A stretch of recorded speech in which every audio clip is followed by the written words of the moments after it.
McCoy? Who knows? Looks like, Huh? looks like him. Good. Maybe we can ask him why he's a POS and doesn't do anything for this little town. Shoot. I didn't give you a copy of the sign-in sheet on that. Mr. McCoy, how are you, sir? Excellent, excellent. How about you? Pretty good. How are you? We're gonna make it. I need some blacktop on 2100. Do you? Got some holes in it. And then, The special meeting of the Lone Star City Council called for February the 27th at 6 p.m. is being called to order at 6:02 p.m.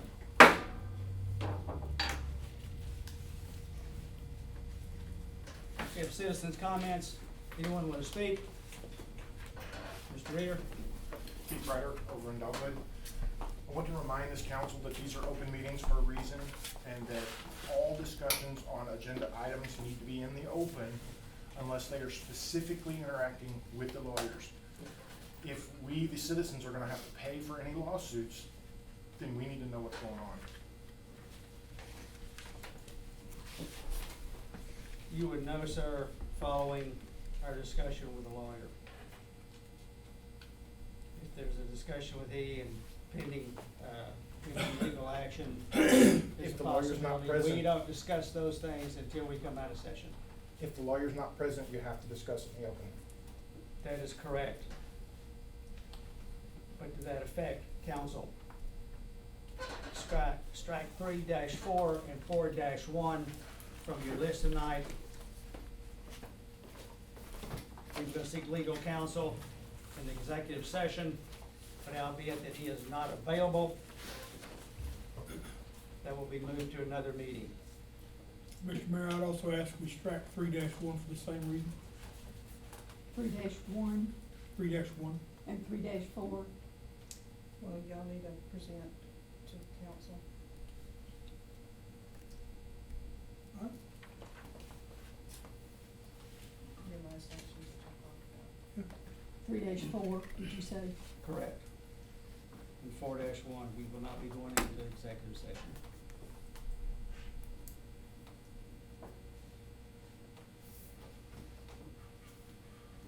And you wanted to strike 3-1?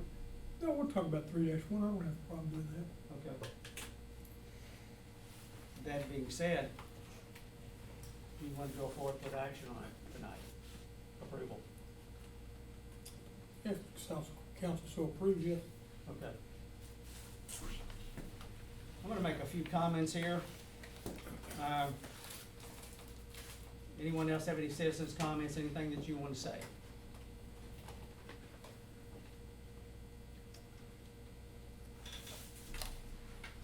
Every few days, I'll receive a call from someone throughout the city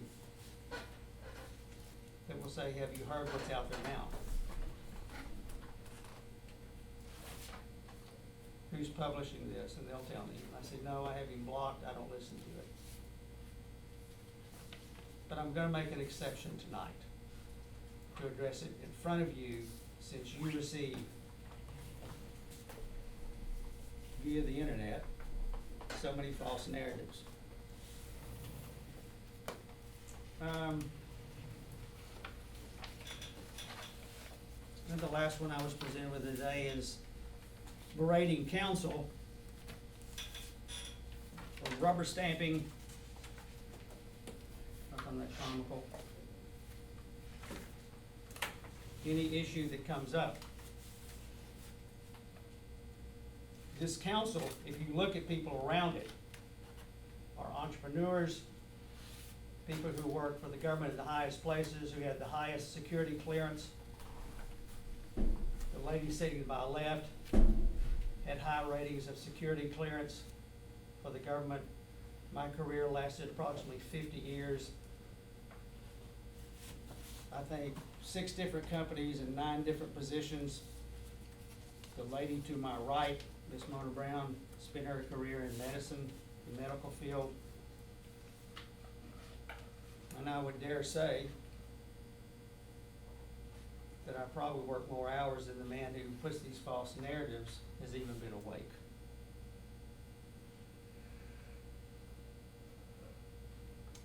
somewhat thrilled that the phone numbers and email addresses of council are going out on our webpage. We're done. Or, The web address is already done, the phone number, that was not part of what was presented. okay.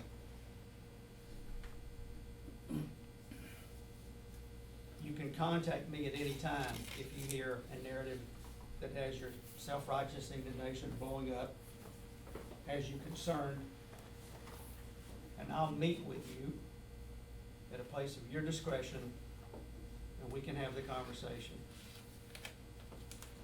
I will not have a phone on that records what you have to say. You can speak freely. If you wish, you can come to my home, and you're all welcome there.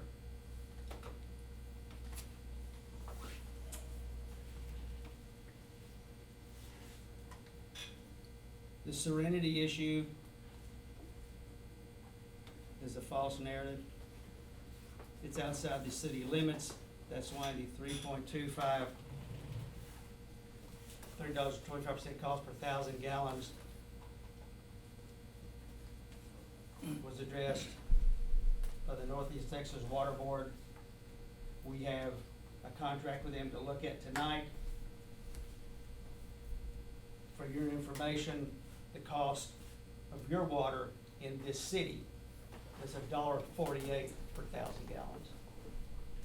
That's a far cry from the possibility of it being 3.25, as is stated in this narrative.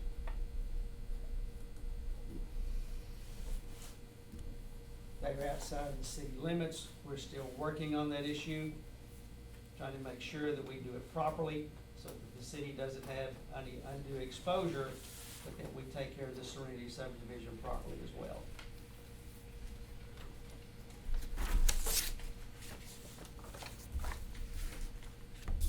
There are comments made that the mayor frequently has closed-door meetings with the city secretary. That is correct. There are things that we process and talk about in private. Come in, Jerry. I am also frequently briefed in closed-door sessions by the police for matters that don't need to be out in the street, ongoing investigations. I do not comment on them. I have met behind closed doors with Texas Rangers and one FBI agent. Those are closed-door sessions. You can interpret that any way you want to. When those gentlemen speak to me, I do not divulge what was said. It is stated that mayor, county judge, and city secretary have been in closed-door meetings with county offices on this subject for months.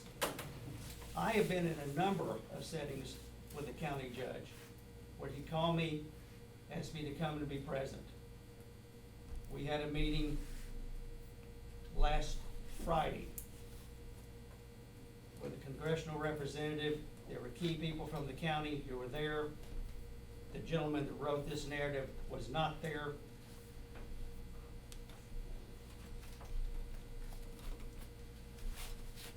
These types of issues, and I have seen many, many, many of them throughout the 5 or 6 year period I've been the mayor. In that time, I saw narratives where I learned a great deal about me that I didn't know. Most of it has been somewhat comical. But again, and I've got a 1/2-inch binder full of this. If something comes to you that you have a question on, it makes you angry, please contact me. You may find that what you've been told is not true.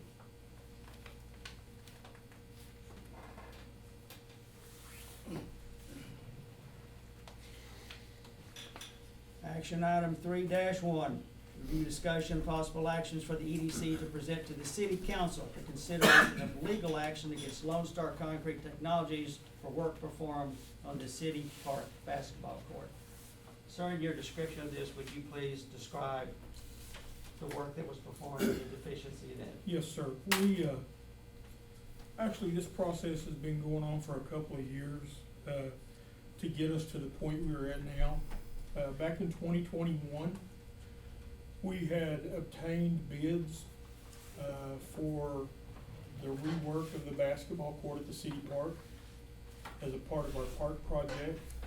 And at that point in time, we decided that we were not going forward with that project because number one, we didn't have the funds, we felt. Number two, we were in the process of trying to get a park grant. And number three, the timing just wasn't right. Subsequent to that, we were denied the park grant because the state of Texas did not feel like they wanted to expend the money or as much money as what was being asked to do the basketball court. So we came back and said, okay, if we remove that section out of stuff and try to get another park grant, then we have a good option of getting it. We didn't get the second one, I don't know why. But we decided to do the park project, went through the whole process of the presentation to council, went through the 60-day waiting period. We put it out there and we told them that we were going to put it in phases as we went forward. The reason we did that was because once you do a project and start a project within a 60-day period of time, with prices being so volatile, and that was right at the end of COVID, we weren't guaranteed being able to sustain a price for over 60 days. So we presented the entire project and said we would break it up in segments, and each one of those segments, we would get bids on those segments and go forward. In 2021, Lone Star Concrete Technologies had been one of the companies that bid on the basketball court revitalization. And when we told them, you know, we're gonna hold off, in 2022, we went back to them in the bid process, and they said, yes, we want to rebid it. There were about 4 companies we tried to get to bid this project. One of them was Heartland, who was supposed to be doing, they had done some work for us before on the playground equipment, but they had bid on the fact that it was gonna be like $40,000, and we decided not to go with them. After we narrowed the bids down, we had invited Lone Star Concrete Technologies back in. They came and met with us, and we said, okay, change your bid, do whatever you want. And they told us at that point in time, we don't need to change anything, it's the same thing. And we said, okay, if you need to update your costs, whatever need to happen, do that. No, we're not updating, it's all the same. Cost is the same, total cost of $20,600 and something anyway. They wanted 50% upfront for parts and for materials, and to cover part of their upfront cost. The balance of the 10,333 would be paid upon satisfactory completion of the project. Being as how they were what could be termed as an underutilized business, and they were a minority-owned business, and they were they had bought some different things and we checked some references. It seemed to be a reputable, didn't have any issue with that. We awarded them the contract on that, the cost plus the fact that they were part female-owned, part minority business. Because we're, as I told the council, and we talked about it, and everybody agreed with it, we're all into trying to help the people around this area and not go outside if we don't have to. We developed a contract for them to sign. They proposed a contract, and we said, no, we're putting the contract together, and you have to sign our contract. Okay, well, Mr. Garrett Williamson, who was one of the majority owners, met with us. He signed the contract, put it into place.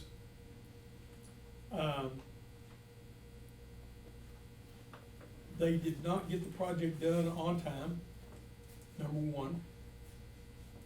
Number two, they came in and did the project on a Sunday and didn't let anybody know they were doing it. And number three, it was unsatisfactory. Upon their completion of the project, the next morning, I was notified by Tina that they had sent an invoice requesting the $10,333 final payment within 5 days, which is not in our contract. I called Mr. Williamson and had him meet me at the park, at the basketball court. And I outlined several things that were not in line with what the contract said. And at that point in time, he got very upset. He was like, I don't know why I got involved with this effing little town. I said, you know what, we're done. I don't want to talk to you about it anymore. But it hasn't been done properly and it needs to be done properly. Well, What specifically wasn't done properly, sir? we were promised a 1/8 inch overlay. They were supposed to come in and take, clean all the surface.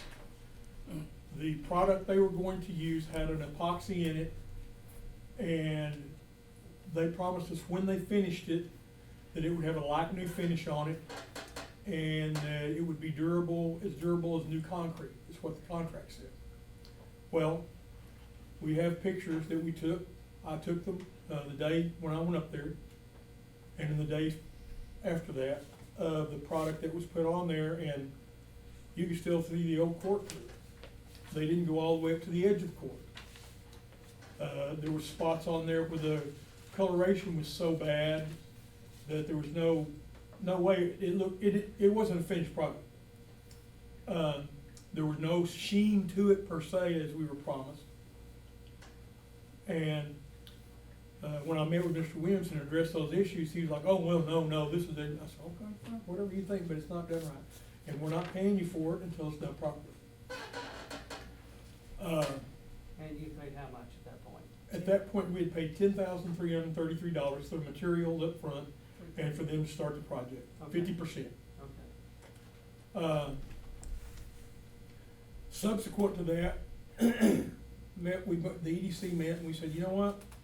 We're not even gonna entertain it to them until they get back to us and tell us what they're gonna do. Well,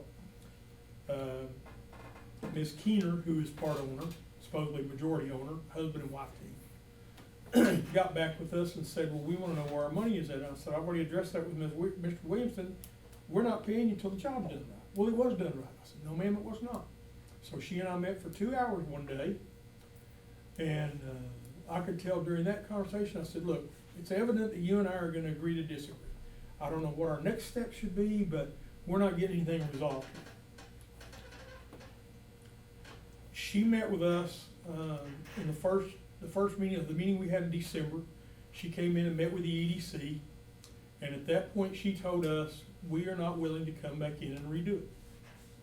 We will come back in and do repairs to it, patch it up, but we won't redo it.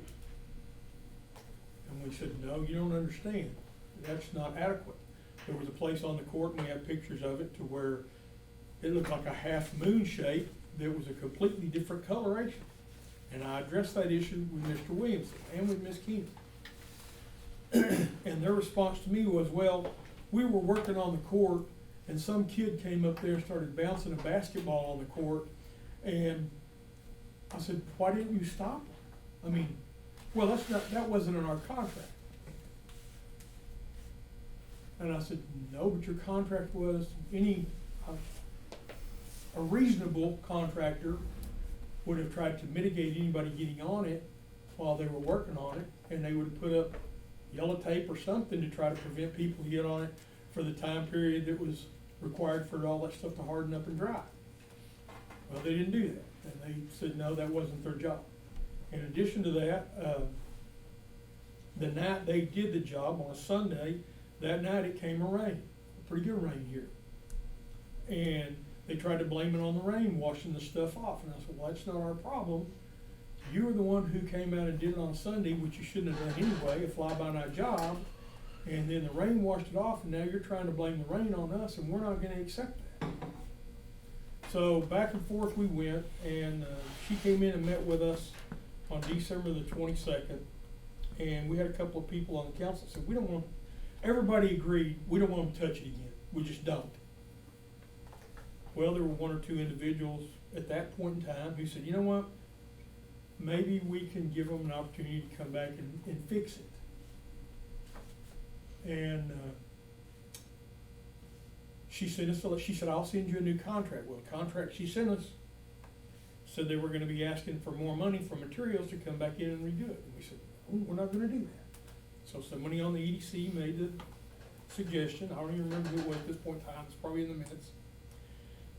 Well, why don't we let's just get rid of them, offer them $2,000 to walk away, and we can take care of it with the money that's left out of what we have left, we'll do something. So that was voted on at that point in time to offer them that. And I did, I sent them an email, it's in, I don't know if it's in this packet or not, but I know Tina, I believe it is, but when we sent it to them, if not, we have it. We sent it to them, we said, no, this is what we're doing. Well, the next thing we heard, we got a letter from an attorney. Now, let me tell you, it's not a lawsuit. There's never been a lawsuit mentioned, ever. I don't know where that misstatement come from, but it's incorrect. All they did was send a counter offer. And their counter offer was, oh no, we don't want 2,000, we want 6,000 to walk away. And at the last EDC meeting, we discussed it and we said, not only no, but we're not doing that. So, subsequent to that meeting, we've decided that what we need to do is we need to approach our council, let them handle it from here off, and we're gonna go back and ask for the complete 10,333 we paid them up front because the job was inadequate. In their counter offer, they say breach of contract, and the thing about it is that we didn't breach the contract, they did. They didn't complete it, they didn't do what they said they were gonna do. And they, in our meeting in December, they actually admitted that. And in the letter they sent to us prior to these letters here, they actually admitted that they knew they didn't do a good job of it, they didn't do it right, but they weren't, when she came to visit with us, her deal was, well, you don't understand, we're a minority-owned business, we're a small business, we have 5 kids, blah, blah, blah. Well, I'm sorry, ma'am, that's not our problem, you signed to do the job, and you didn't do the job of it. And we're not paying you additional money for materials, because she said, well, we can come back and redo it, but if we do that, then you have to pay for extra materials. No, we're not gonna do that, because you messed it up. So they admitted they did it wrong. Everything they've admitted all the way through says they were wrong throughout the process. So I'm asking the council to vote to let us go, turn it over to our attorney and let him take care of it from here, because I honestly believe we can recover the entire 10,333 with the condition that's in right now. So, I've seen the work they did, and yes. I'm amiss if we're $10,000 worth of quality. And I don't know how, well, I had an independent person come in, another contractor, and I said, I just want you to go do an evaluation and put down what your opinion it says, what you think they did wrong. And that email that I received is in there. And he came back and there were like 7 different things that they said that, number 1, it wasn't an inch thick. Number 2, the coloration wasn't right. Number 3, it looked like Walmart paint. It was just put on there. Another thing they didn't do is they didn't adequately clean up after the job. There was stuff all over the place. And when I addressed that with Mr. Williamson, he just kind of blew that off. Well, you know, we're not worried about that. Well, you should be. You signed the contract. So we have our contract. One of the things that it said is there was a star in the middle of our basketball court. I know this is a small thing, but we want that back. Oh, well, no, we didn't sign up to do that. I said, yes, ma'am, if you look at the contract, it says right in there, you'll do it. So when she looked at the contract, oh, well, I guess we can do that. So just too many things have gone wrong, and we believe that our attorney can recover the entire 10,333, and then once we get that, we can do what we need to do to take care of it and make sure it's done correctly. So the Economic Development Board voted to go forward with the suit, Well, legal action against the them. EDC wants to turn the information over to our attorney and let him determine what the next steps would be. Okay. Okay. Can I make a correction too? The dollar amount's gonna be 10,330. 10,330, And I think you yes. said an inch thick wall guy, I think it's supposed to be an 1/8. Eighth of an inch. He said that Eighth of an originally. inch. Okay, you did, but I just wanted to. So, but at this point, there is no legal action whatsoever. We received a counter, and that's all we received, and we're not gonna honor that. Okay. As far as I'm concerned. Now, if the council says to honor it, we'll honor it, but EDC doesn't wanna honor it, we wanna go get our 10,333 back if we can. So in the meantime, you wanna turn it over to legal, let them That's contact her correct. legal representative and see what kind of terms they come up with. Yes, sir. I have a question.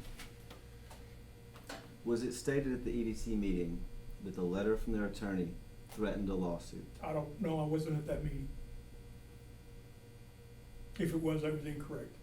Because if you look at the letter that's in your packet from their attorney, there's no mention of a lawsuit whatsoever. There's no letter in there? Okay. I've asked for it. The only reason that hasn't been released to anyone is TML told me if we were pending, turn it over to our attorney to get them to look at it, don't release anything until he tells us we can. So that's why it hasn't been released. But no, there is no threat of a lawsuit in it whatsoever. And it was a letter or an email? It was a letter, right here. It was sent as an attachment to an email. And an official And an letter was official letter, sent yes. We have all that. From an attorney? from an attorney. Yes, from an attorney. And all that letter did was reject the $2,000 offer and counter with a $6,000 offer. The time frame, no nothing, that's it.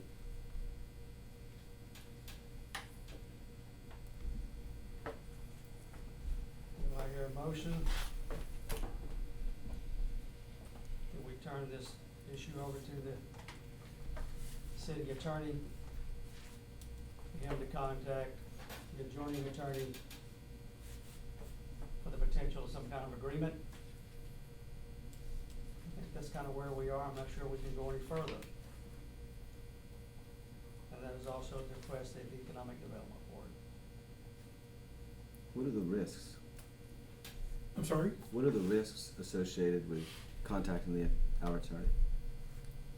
Other than his fee? That's it, as far as I know. Or TML told me that's all there is. Do we have any? I mean, they could countersue, but I don't, my personal opinion is, and with all the documentation we looked at through the EDC, they don't have a leg to stand on because they've already admitted they didn't do a good job. They tried to blame it on all the outside circumstances like the rain. Well, the rain's why it didn't hold up. Well, then why did you do it? Well, there was less than a 10% chance of rain. That's not our problem. That is not our problem. You signed the contract. It's your responsibility to make sure that when you don't put it on, it's not gonna rain. I mean, it came like a half-inch rain that night. They put it on. They didn't let anybody know they were here to do it. You know, Do we have an idea, a guess, or an estimate how much Stan is gonna charge for sending them a letter, or if it goes into litigation? no. But I would think that the amount is not enough for it to go anywhere but small claims court. Could be wrong. I don't think it'll go past there. But my opinion is, if we recover the 10,333 and we had to pay $5,000 to the lawyer, we'd gain $5,333 off of what we'd have lost in the first place. So that's personal opinion. That has nothing, EDC hasn't said that. That's my personal opinion. We shouldn't let them get away with our 10,333. That's what I'm telling you. I think worst case scenario is we go to court, we spend $20,000 in legal fees, we win. They owe us $10,000. The judge awards, makes them pay our legal fees. They go bankrupt. We're out $30,000. I don't think there's that much risk. I don't think there's a 30,000. I don't know where you're coming up with all your figures, but I don't think 30,000 is that's not even a reasonable figure, I don't think. Not for this. I think if they fight it in court, 20,000 is a reasonable figure for our legal expenses. And the other 10,000 would be we don't get our 10,000 back even though we won. Because they're an LLC and they formed recently. We said this was their second job. With the amount of assets they have, they may just walk away from it. I can't tell you what they're gonna do. But they also insure I'm not for the gonna job. answer. Okay. They should be insured for the job. Okay. So I suggest we make a motion to turn it over to the attorneys and let them, go from there. I second. You're making a motion, sir? Yes, sir. You're seconding? Yes. All in favor, say aye. Please hold up your hand. Can I have a clarification? Is this a motion to sue them, or is this a motion to hear No, back motion from the to turn attorney? it over to the attorney so the attorney can look at it and see where we need to go And tell from us there. something? Correct. Okay. Again, hold up your hands if you're voting for. Unanimous. It passes. Review, discussion, possible action for the consideration to execute the LS subdivision contract for the Serenity Development subdivision between the city of Lone Star and Municipal Texas Municipal Water District. You have a copy of that study, that agreement in your packet. The contract. contract? The issue that I had with it, that I had mentioned, was that it says even if we were to annex them, let's say they wanted to be annexed and we wanted to annex them and they're part of the city, we would continue to have to charge, we would be charged by Northeast Texas Municipal Water District $3.25 per 1,000 gallons. As you mentioned, we're currently paying $1.48. Correct. The laws on this are long and complex. Can we charge a different rate to a different party inside the city limits? If not, then that $3.25 would have to raise the expenses for everyone. Yes, sir, but your narrative says that that's what we're going to do, and that's It's a not the possibility. case. That's the problem with this contract. The contract allows for that. Diana pays $2.30 to $2.70 for treated water. That's what it costs the municipal water board to treat it, yes. Yeah, but the contract is with Serenity, not, It's also outside the city limits, Yes. that's where the problem comes at. Within the city limits, we get a fee of $1.48 a 1,000 gallons. Outside the city limits, even as of now, there's a different rate that they get charged. correct, it's not with the Correct. citizens of Lone Star. What rate are we charged for water that goes to US Steel? Which is, We'd have to take that to the municipal water board, I have no clue. which is also not in the city. That is correct, they're not. And so the cost of providing water to New Diana, for example, cannot be more than across the street. Because we used to provide water to the hospital in the Pines. Doesn't you still do their own water? No, Yes, they are, yeah. a long time ago. Yeah, long time ago, contract done over 20-some years, not relevant right And when I asked Wayne Owen some questions, he said this was just a standard contract that their attorneys put out, open to revision. And when I made the points about Diana, for example, and I said, am I interpreting this correctly, that a non-member city could, in this contract, could be paying more for water from the water district? I'm sorry, a member city, Lone Star in this case, could be paying more for water from the water district, which we are the owners of essentially. They can raise those rates anytime they choose. And those rates may rise in the future, who knows? When the chemicals they treat with become extraordinarily expensive, that may occur. That's gonna always be their contract. But the contract And is the within the city frustration I have limits. with this, what other option do you have? You're gonna turn this down and start drilling wells? We say this is too high. This Who? from the water district. They $1.48. pay, no, the $1.48 is what the city, I the citizens of understand the that. city, The $3.25. they are That is paying the water over district. $2 and something Yes. a 1,000 gallons. That is to what they produce are it. charging. And we have to approve the contract with the water district, and the contract is not good. Well, and if we here's your options in my opinion, and I've been to some of the meetings and listened to what they had to say. You do whatever you wanna do. Your contract with the water district comes up next year in 2024. Correct. If you don't do that, I guarantee you, we'll be paying in the city limits 2 to 3 times what we're paying now. And not only that, but you probably won't be included in the 7-member district city, and then you'll have to go somewhere else. It doesn't work that way. We were owners. Then the water district's lying about it. And I They don't are think then, if that's what they said. I don't think so. In 1955, when we voted to fund the creation of Lake of the Pines and build Farrell's Dam, Marshall voted it down, Mount Pleasant voted it down, Gilmer voted it down. All the big towns voted it down.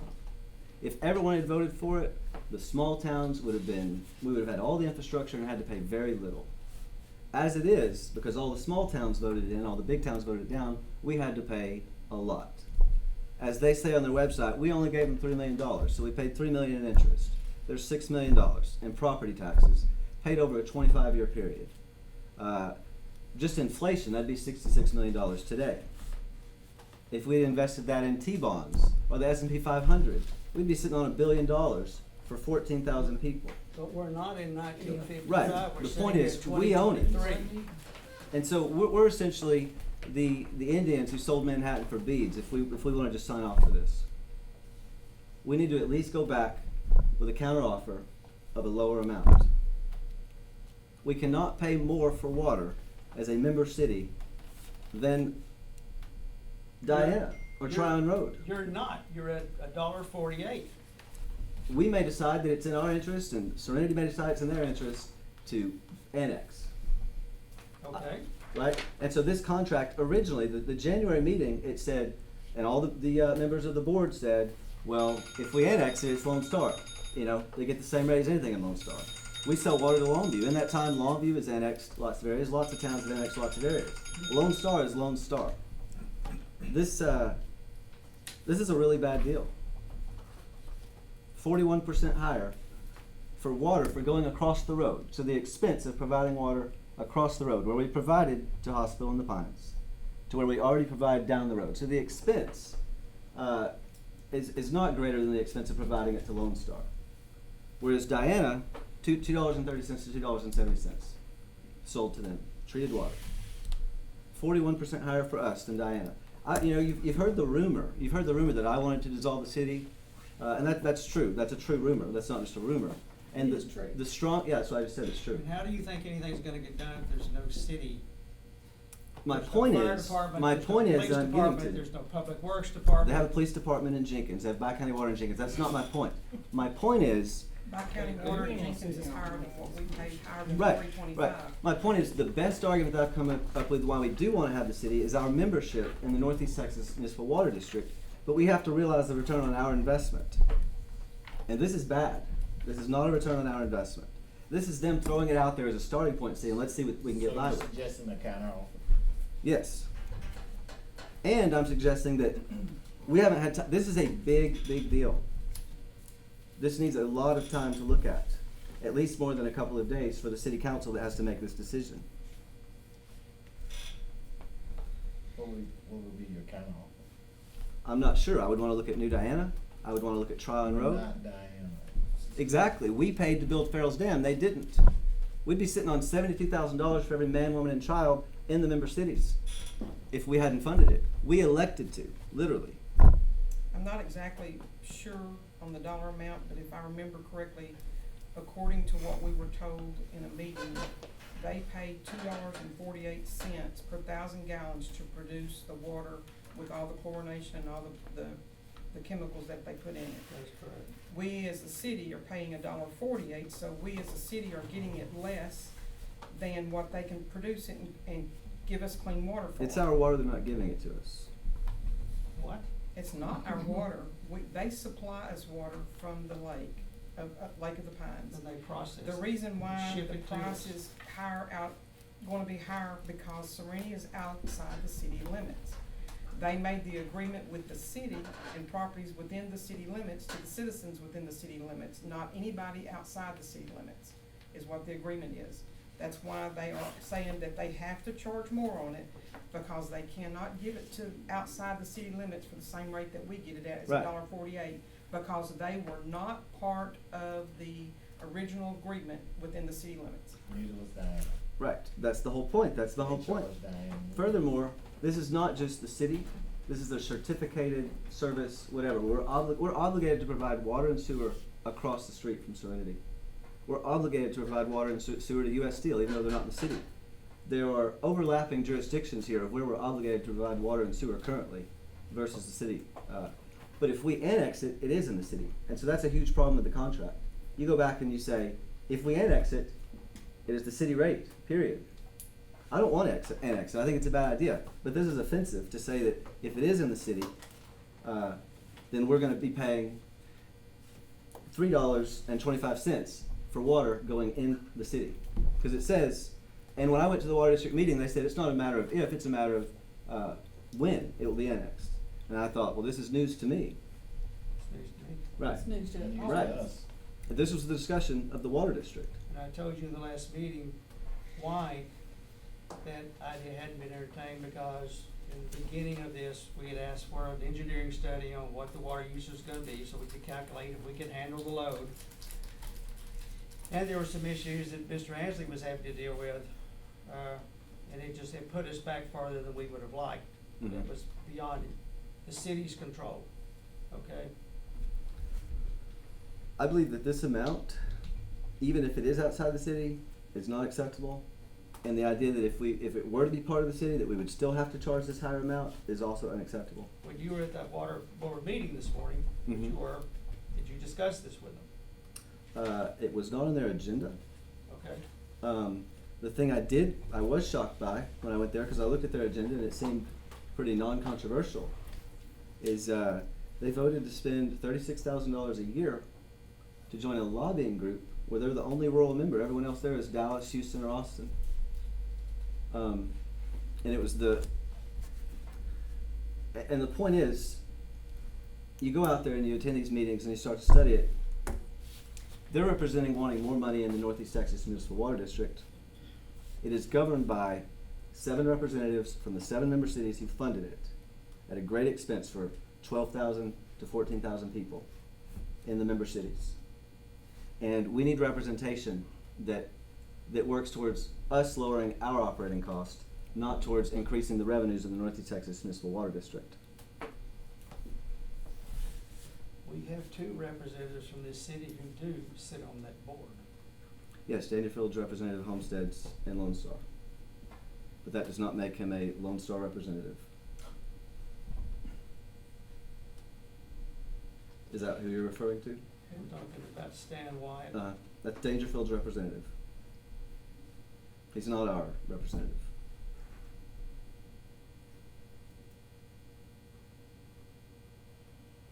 Each city gets 1 representative. If any city that voted. So we have Sandy on there. She's the one that issues the reports to you every month. If any city. She is our representative. Uh-huh. Okay, she's the one we depend on for this. But it's still a council, they still have the discussion, and they still vote accordingly. And the council, the vote of the council rules. And that's our representative, and we're not getting good representation at this point. In your opinion. Okay. I think the water bills are too high, and I think our representation at the Northeast Texas Municipal Water District is one of the reasons.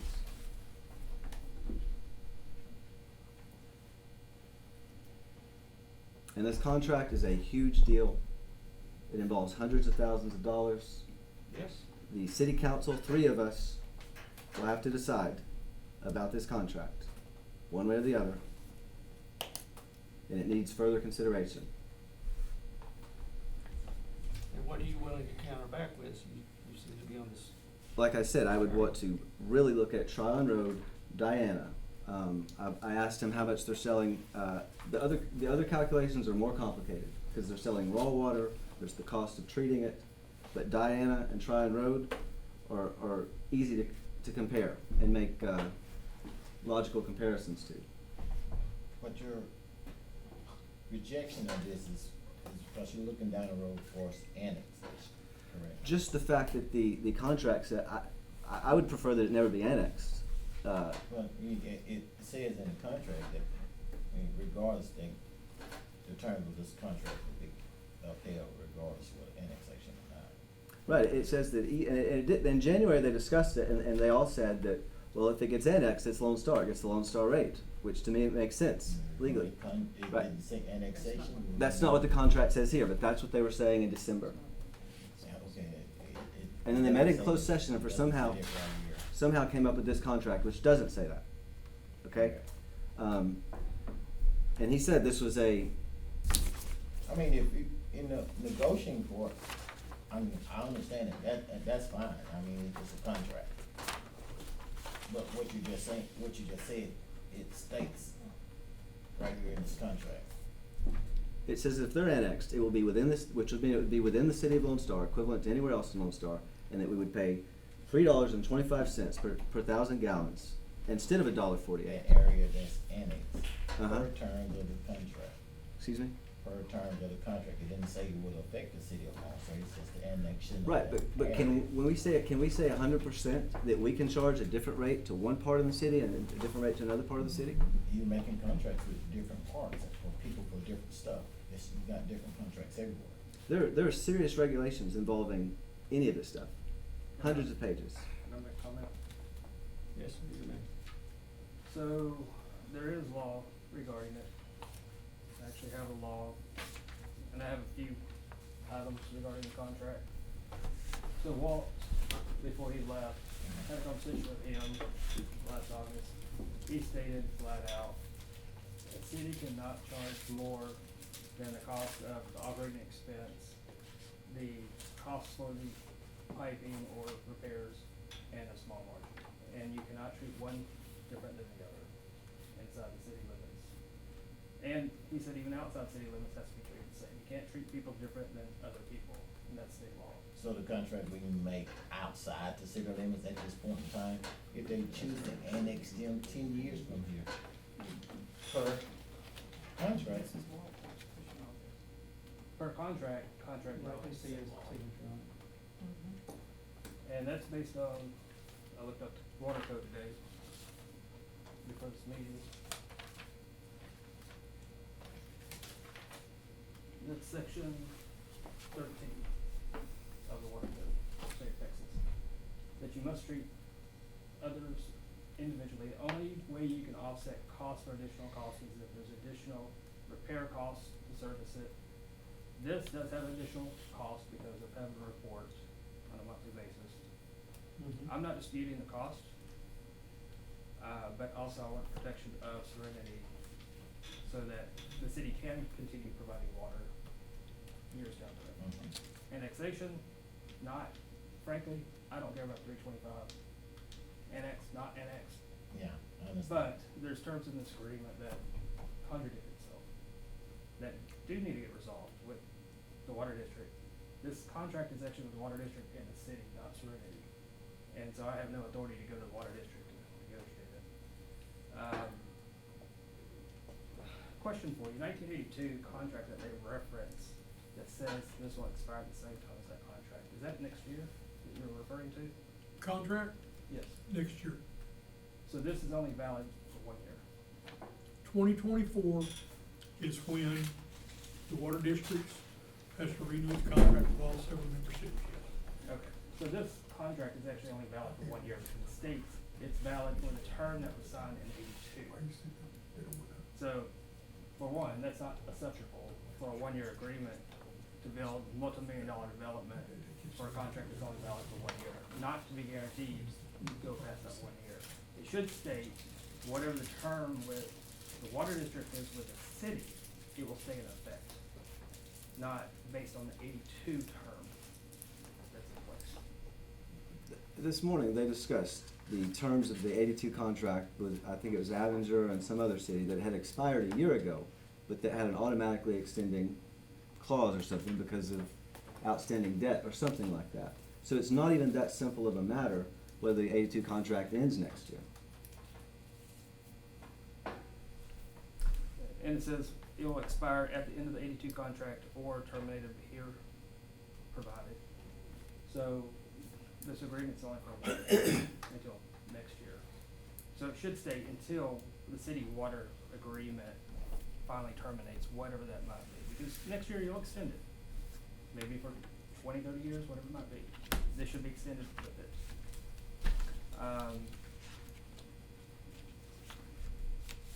I had noted earlier today about the annexation because of state law. And when I had a conversation with him last year, he's the one that told me about state law.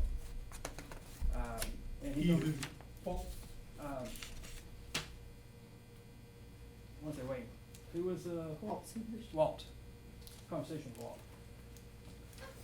Because the reason he brought the conversation to me is because I was trying to get a cost from the city of what my rate would be for Serenity. And he said, well, he tried to educate me before the conversation and said they cannot treat you different than others outside the city. It has to be the same rate, the law states.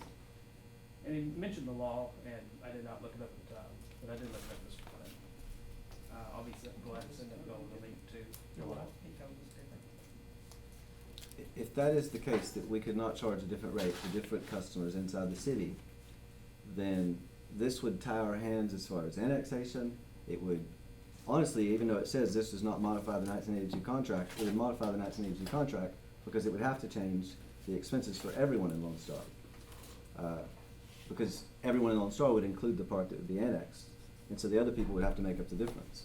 He did say you To charge the charge same rates. additional, for like us, we're outside the city, it's not part of the city, paying property tax.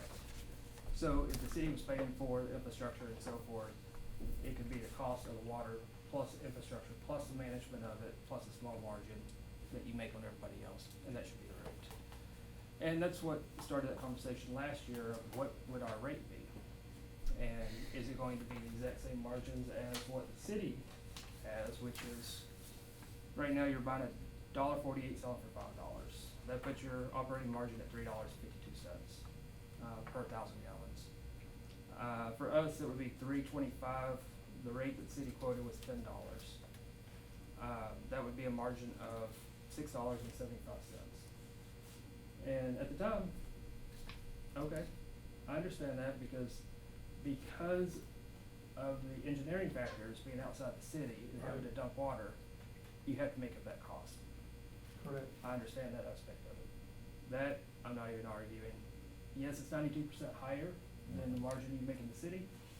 That I'm fine. I'm wanting to protect the new homeowners, could be one of you, hopefully, out there in Serenity, to make sure that you have water for years to come. And a contract doesn't expire next year, and they just say, well, it expired with your 82, we're done. And we're left high and dry, literally dry. So I wanna make sure we're protected. The Is citizens. that where the 30-year guarantee for water came from? No, so if you don't mind, I'm sure, just like you mentioned, there's a lot of rumors flying around. I'd like to get you up to speed on the last year. Fill you in on the narrative. So the city signed off November 21 to provide water to Serenity. The following day, I actually bought all the materials because I needed to. And the cost of inflation, pipe was going up dramatically, doubled in less than 6 months. All that was purchased the following day, I believe it's 19th. We started construction February on the roads, water, May, actually need a date. Come May, I received a call from the Judge Reader. He says, Dusty, I apologize, but we just found a document that we didn't know existed. And we're gonna ask you, please, stop work, let's get these items resolved. We think we can work with you and get this resolved in the next 30, 45 days, and get you back on track. I agree, okay, let's stop and let's get this resolved.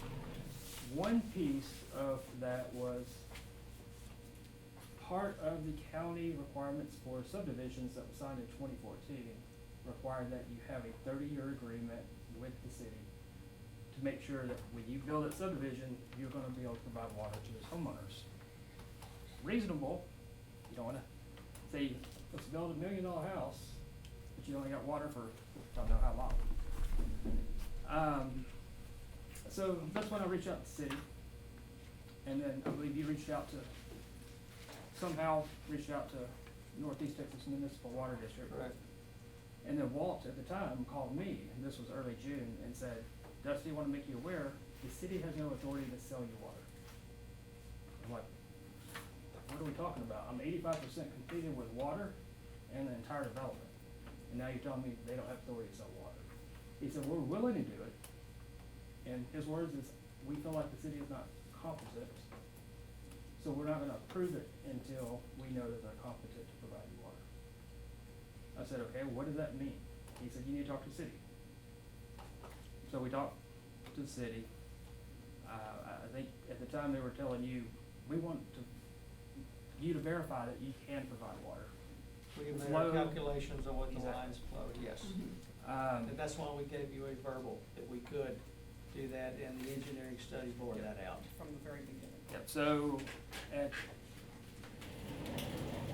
yes, contracted KSA, they did some work.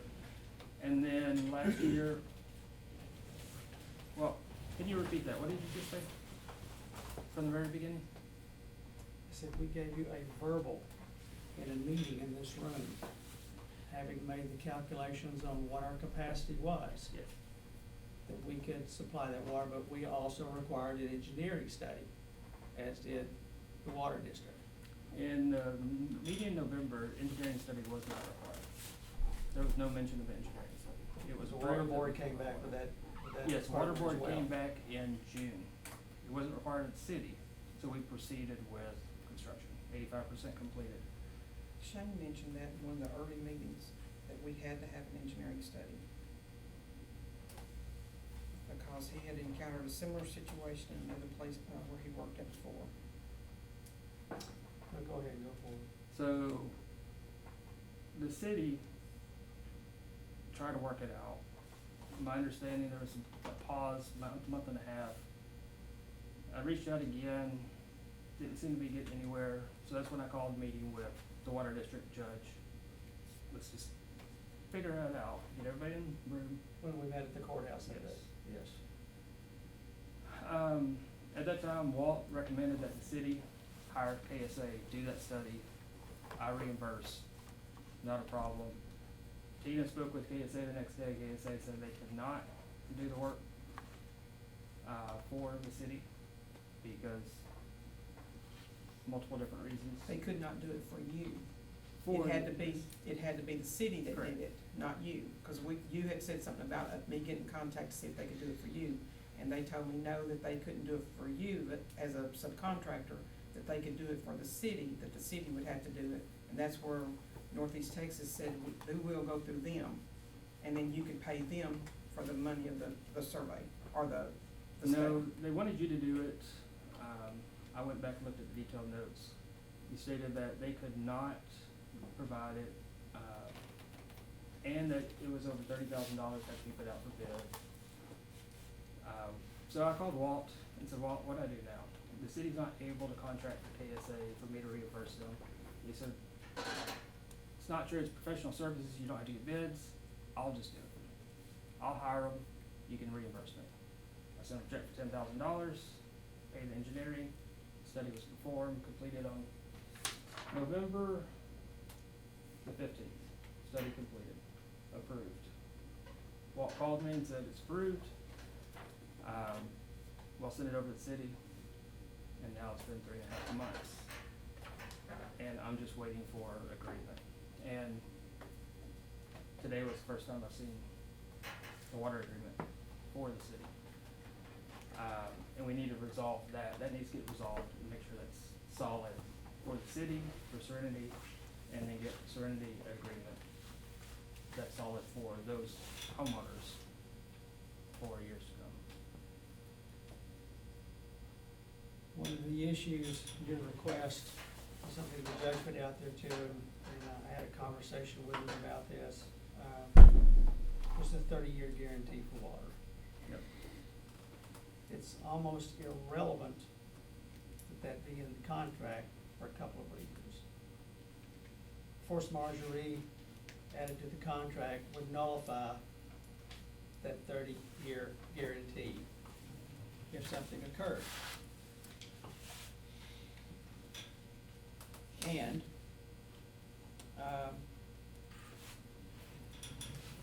the city does not sign a 30-year guarantee with any property owners. We That's sign a exactly- contract with you that we will supply you with water, you pay us for it, and it continues. There's no 30-year guarantee, there's no 30-year limitation on it. Who in the world would wanna buy an expensive home knowing that in 30 years, there's no guarantee of water? Yeah, it's a minimum of 30 years. Of course, there's ways of canceling it. It's a 30-year agreement, just like 1982 agreement. Force was majeure would 30 could cancel it at any moment, so it would be almost irrelevant, and that's the same thing that the municipal water board put in their contract with us as well.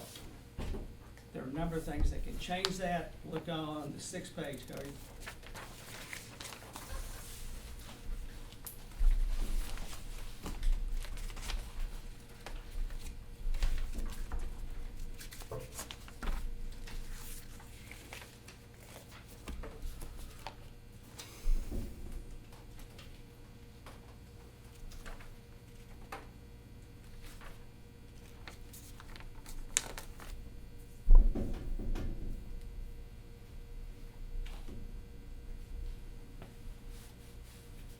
And that's correct, if either party becomes unable.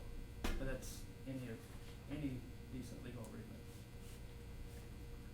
And that does. Our city attorney said he's never seen that put in place.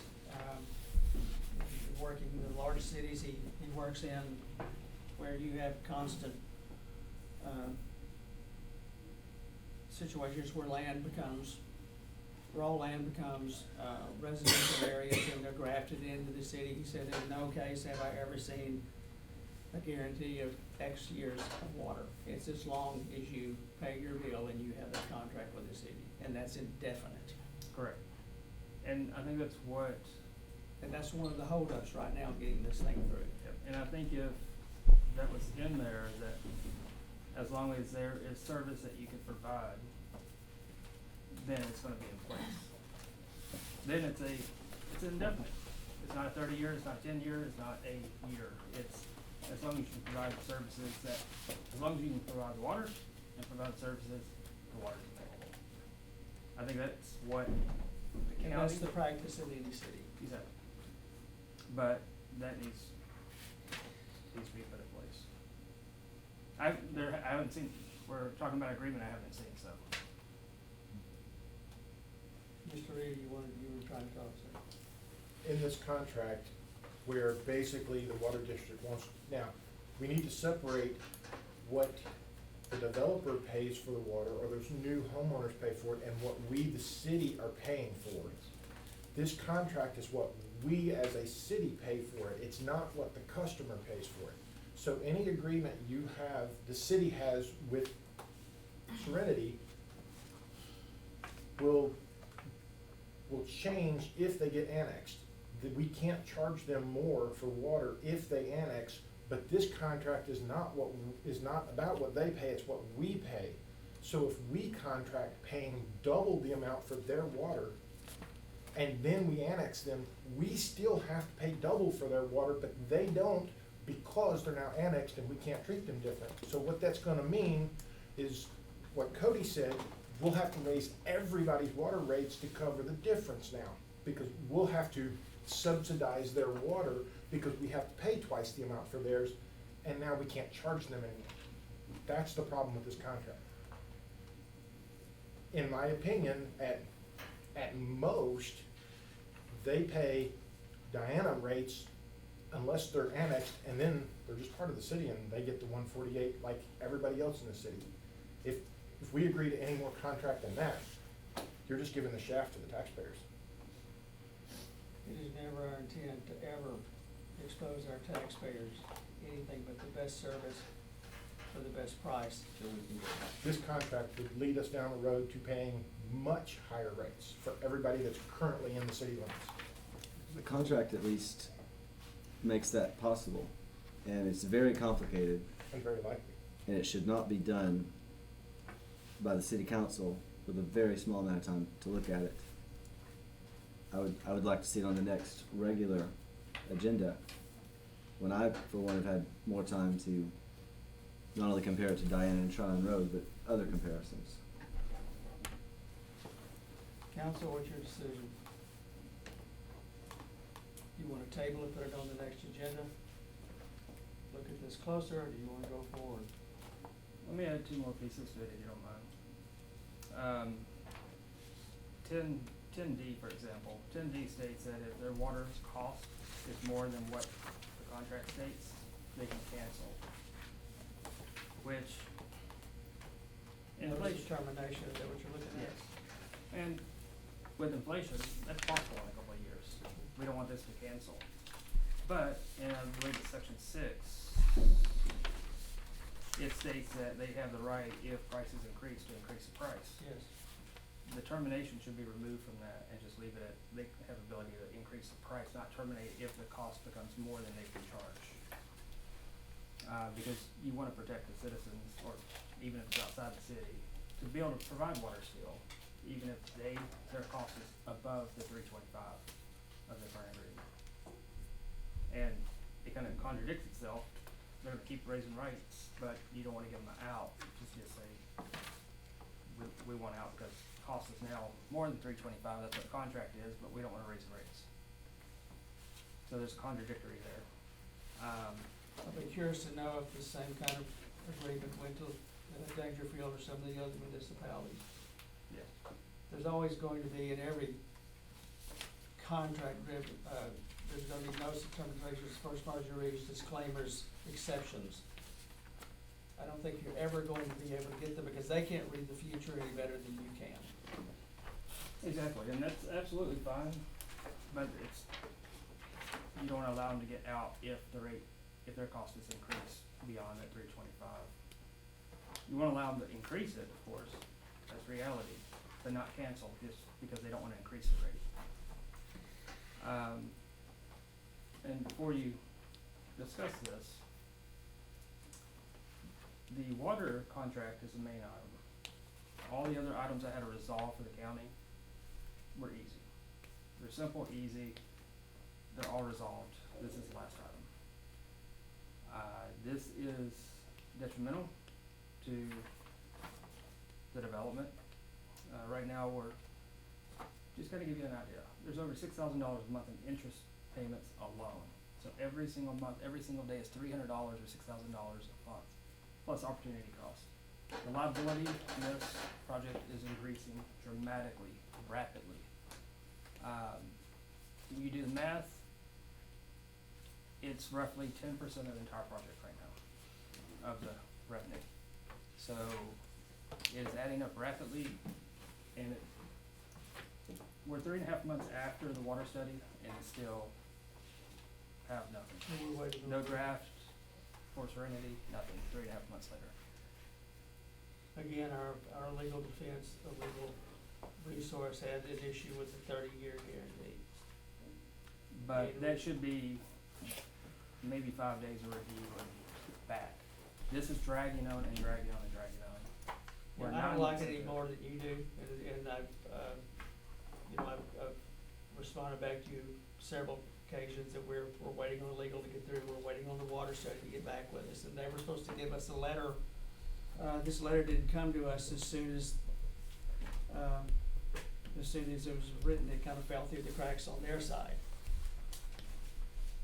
So that's part of the delay. It's unfortunate. I don't like it any better than you do. I think it's a great move for the county. Business begets more business. We wanna go forward with it, but we've had questions about this from day one. Sorry, you wanted to speak, Mr. McCoy.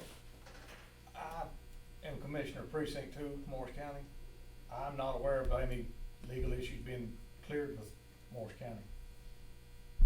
I'm the one that's gotta sign off on all the roads, the cul-de-sacs, and I haven't been approached, other than the judge told him we would do waivers.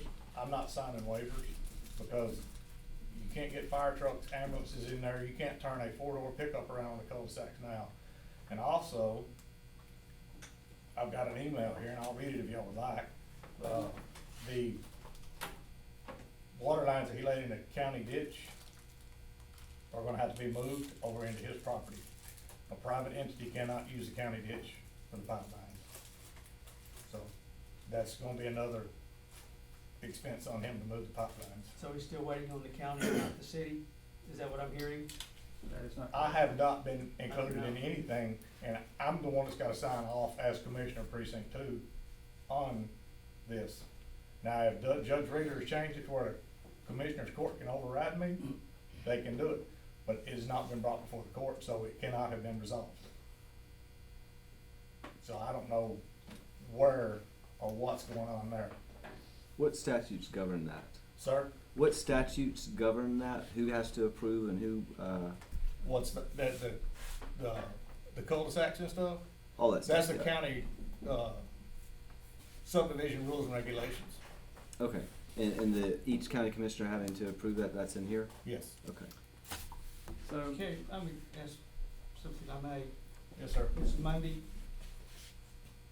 Could you get with the judge and arrange a meeting this week? And we can have the water board there, the county commissioners there, the judge will be there, we'll have representation from the city there. Ms. Lindsay can to attend, and let's get everybody on the same page. That'd be fine with me. everybody I'll talk to but Judge Gary is tomorrow. on the same page. I've had meetings with the judge, I speak with the judge on a regular basis. As do I. That subdivision requirement has to be met before I can go to the county commissioner court to get a final approval. I have to have every single one of those items completed before I can go back to the court to get approval. This is the last item I need to go back to the court to get their approval. I just wanna say, water is the new oil. This is a big deal. And it's easy to make the comparison with Diana and Tryon Rd, but you can also make the comparison with how much we're looking at selling to North Texas Municipal Water District and others like that. And compare how much, the law firm that drew this up, you know, and a lot of the most powerful influences and parties involved here represent Dallas water interests. And it's really a minor point, but on 8th, there's also a typo as well. It calls the contract a contact.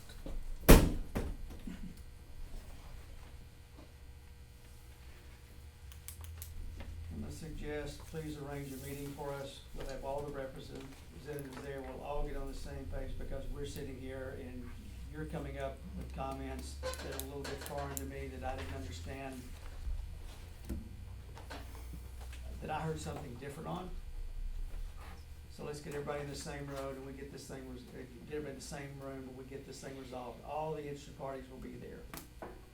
Please get back with me on that ASAP and we'll get hold of all of you. A public meeting. Public meeting. If the judge so chooses. I will see him in the morning, 8:30 to 9:00 in the morning, I will see him. All right, So on 3-2, we're gonna table this. you're gonna table it. So I make a motion, we table 3-2. I second it. Motion to table, a second. All in favor say aye. Aye. Council members, when we get that, the menu, the time confirmed, I'd like for as many of you to be there as you can. Hopefully it's a short meeting.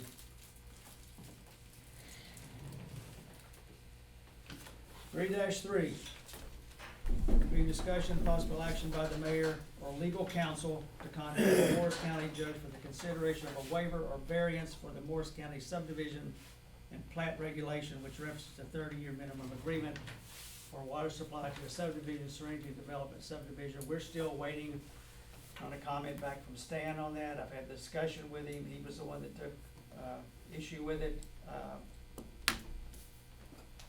And again, this is,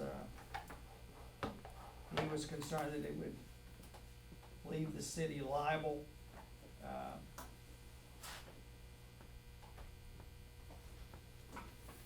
And I'll see if Stan can call in on that meeting as well. That will be the last part, of the dynamic to get us all on the same page. Is Stan the attorney? Sir, Attorney, Stan? yes, because he'll be drawing up the agreement for us. Did the judge and Stan have a conversation? They did have a conversation. Okay. No, it was not resolved? No. So we're gonna table 3-3. I make a motion to table 3-3. I second it. All in favor say aye. Aye. I make a motion to adjourn. Do I hear a second? Someone? I second it. Second. All in favor say aye. Aye. This meeting is adjourned.